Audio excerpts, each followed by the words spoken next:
A Bennington teen has been arrested by the Douglas County Sheriff's Office for bringing a gun to school. Some parents of the high school were concerned about the timeline of how things went down and when they were notified. 6 News is on your side getting the details. Here's Arbella Caracta.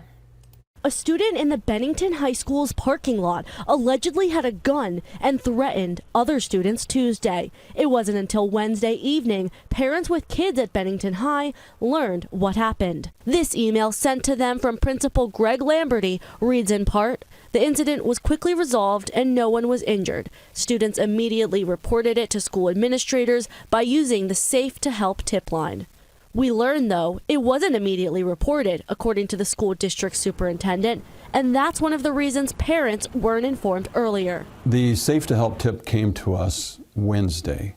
The incident, we believe, did occur on Tuesday. As for why the district didn't tell parents as soon as it received the tip, Hawk tells us they don't believe there were imminent safety concerns and didn't want to harm the investigation. We wanted to make sure that the investigation was complete before we sent out any information to inform that high school community of an issue that was involving students at the high school. Hawk tells us the resource officer involved the Douglas County Sheriff's Department to investigate. A news release from the Sheriff's Department revealed a handgun was recovered and confiscated from the student's home. The suspected student was charged with terroristic threats and booked into the Douglas County Youth Center.